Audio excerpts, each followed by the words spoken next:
Di ba? Matagal lang may alitan si Saluse at Ma'am Celia. Ano ba kasi yung away ng mag-ina? Baka naman alitang pamilya lang yan.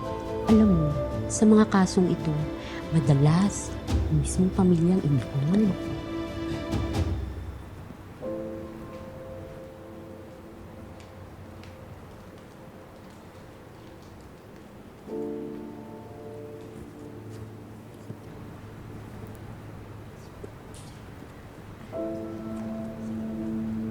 Ma'am Sylvia, I'm sorry kung dito ko pa po kayo kakausapin. Ako yung accountant ng inyong company. Since kayo yung registered na caretaker ng company ng asawa nyo, kailangan ko po yung signature nyo para ma-process na natin yung financial reports. Ano to? Unti-unti nang bumabagsak ang Landicho Enterprises. We need to gain back the trust of our investors. Bakit akong caretaker? Si Ma'am Celia. May motion to remove her from the board before your husband died. Your husband didn't trust her.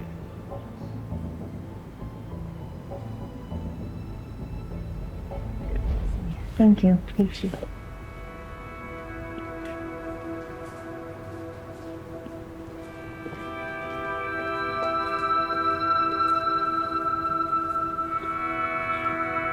May alam ka bang away ni na nanay ito sa'yo?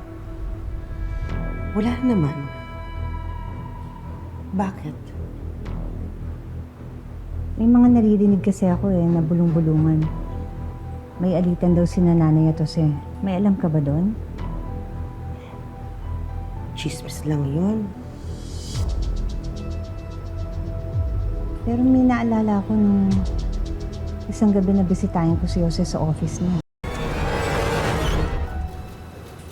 Desidido na ako. Buo na po ang desisyon ko. What? Pagkatapos ng lahat ng ginawa ko para sa'yo, lahat ng sakripisyo ko para sa'yo, tapos tatalikuran mo ng pamilya mo? Ma! Sakal na ako sa pinaggagawa niyo. Ayoko na! Gusto ko namang ako magdesisyon para sa sarili ko! At paano mo gagawin yun? Ha? Paano? Sige, gawin mo. And this will be the end of it. Wala akong pakialam! Fine! Jose, don't dare me. Gawin niyo kung ano gusto niyo, Ma! Ano pag sinabi nila?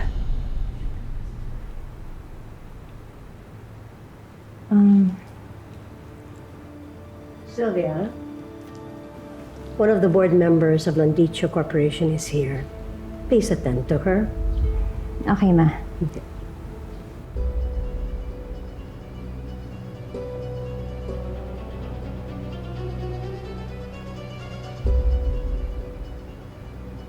So what did she say? Nadinig po niya ang away ninyo. So narinig din niya na inaway ko si Jose for trying to leave.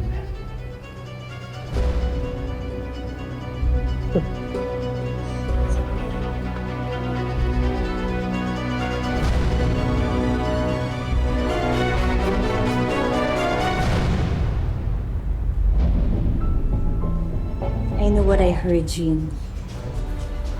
Gawin mo. Baka mamatay siya. Wala akong pakialam! Fine! Don't dare me. Don't dare me. Pinalalabas pa nga niya na sinungaling ako eh. Sylvia, ako lang to ha. Pamilya kayo. Mag-usap kayo. Hindi tama yung magsuspecha kayo sa isa't isa.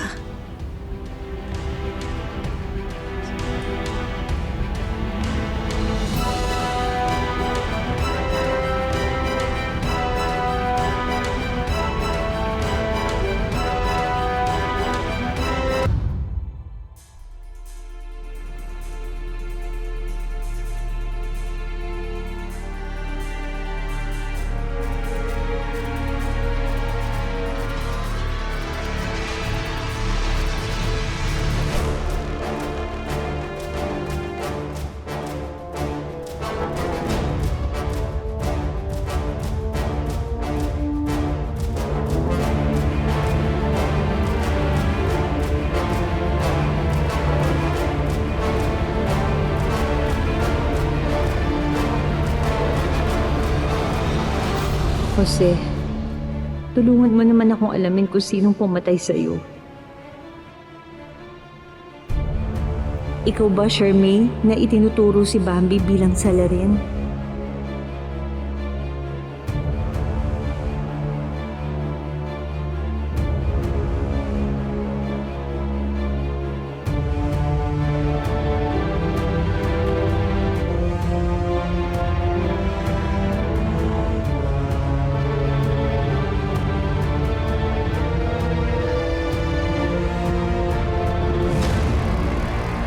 Ikaw ba, Bambi, na nagsasabing kilala mo kung sino ang mastermind?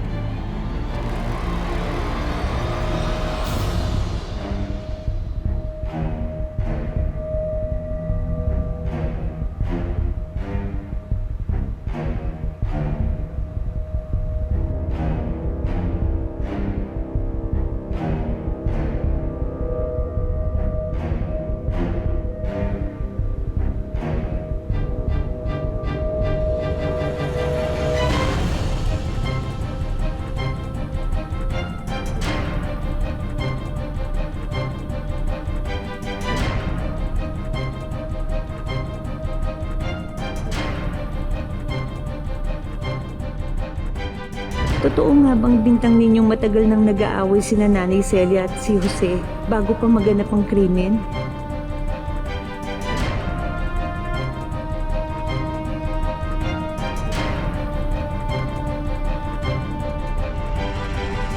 Kunin mo na muna yung mga gamit mo. Kailangan ka na sa presinto. Huh? Ay kailangan kang ipaliwanag doon. Ma'am, tara na po, ma'am. Saglit lang. Saglit lang po. Ma! Ma, wait lang ako nila. Ria! Saglit na. Ma! Ria! Hayaan mo siya magpaliwanag muna, ha? Huwag kang sumama. Sumama. Sofia! Sofia! Huwag kang mag-alala. Matatapos niya ang lahat na ito. Ha?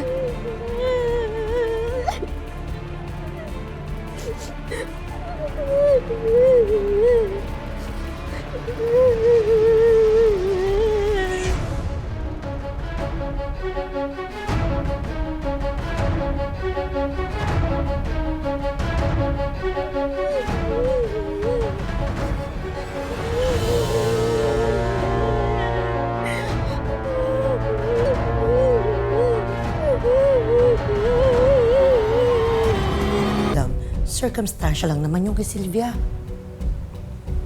Clearly, siya sa motive para patayin ang anak ko. Madam, kakampi niyo ako. Alam niyo yun. Pero parang mali naman yatang... She gets what she deserves.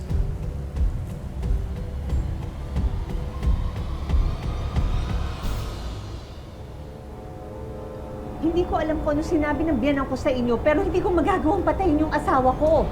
Hindi ho yun ang dahilan bakit namin kayo pinatawag. May breakthrough na kami sa kaso. Kuhang-kuha sa CCTV ang mga prime suspects.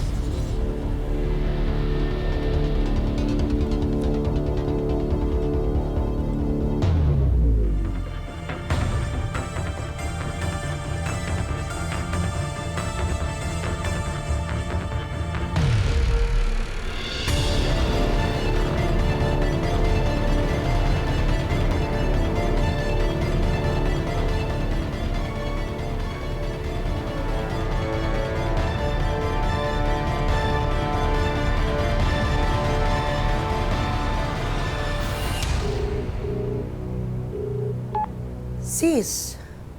Oh, Jean, umuwi muna kami, sis. Pinauwi muna kami ni Madam Celia. Jean, kasama yung mga pulis. Oh, di ba nasa presinto ka? Gusto mo sunduin na kita? Papunta kami sa bahay ni Charmaine.